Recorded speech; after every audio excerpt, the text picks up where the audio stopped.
Keep up the great work. Now, Frankie, you are going to talk to us about the top 5 bugs that are in the garden right now. You always get inquiries about this, especially this time of year. Yeah, I put it on Twitter yesterday. She's talking about it. Yeah, she's scratching. Is she talking about it? Yeah, let's talk about a bug first off that people have a lot of the times when they have hostas in their garden, and that is, of course, the slugs. And the slugs themselves are a slimy insect, slugs and or snails. We have an image of one.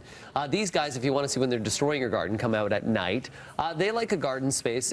Can we get the image of the slugs, guys, that we have? It says slug damage. There you go. That's what your hosta is going to look like. And with that there, you can see this is going to happen at night. The number one reason why you have slug damage is people that are watering during the evenings.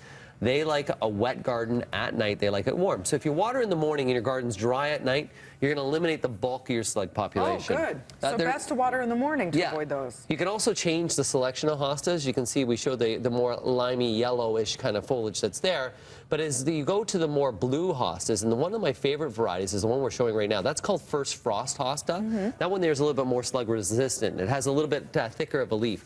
You can use Slug Begone, which is a product, it's a slug bait that you can put down as well. Do you only have to do that once as a topical treatment? No, you can just, every time it rains, you have to do a reapplication. But morning watering really key. The other part too is you can take beer, beer. And drink it and forget about the bugs. I just love the sound. But you put beer into a container like this. For the slugs? You sink this container down to ground level, and the beer acts as a bait, so it's going to be right surface with the ground, acts as a bait. The slugs climb into the beer and they dry down. They die drunk. I can't even speak.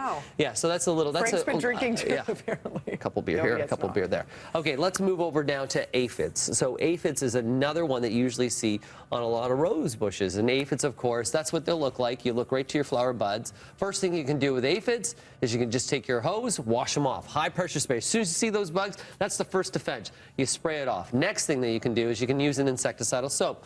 And a lot of insecticidal soap is just like a liquid dish soap. You can see the liquid dish soap, you just add it with water. You want to be careful that you're first trying out your home remedy beforehand. Will the green solutions work? You know how you get the organic green toxic-free dish soaps? Yeah, they'll work as well. Okay. And also another insecticidal soap that's already pre-mixed for you is the Bug Be Gone. So that's it's an EcoSense one that's totally good for you.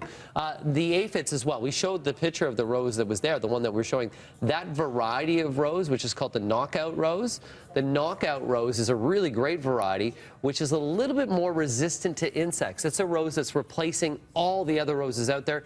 Disney exclusively uses that in Orlando because it's heat tolerance and it's resistance. So we're going to move our way over to the next bugs. And when it comes to bugs, of course, we talk about many different ones. We're going to move our way down to more into the lawn. You want to talk about the lawn a bit? Sure. What would that be? What would be the peskiest pest? Grubs. Okay, so when grubs are in the lawn, of course, what we want to do is apply nematodes. You're going to start to apply nematodes the next couple weeks. But what happens is a grub turns into a beetle. And beetles are Japanese beetles or June beetles. June bugs. You got it. And those beetles, we'll show another picture, the beetles get on the plants and just eat away. There's something that's called a pheromone trap, and that pheromone trap will basically attract beetles to the trap.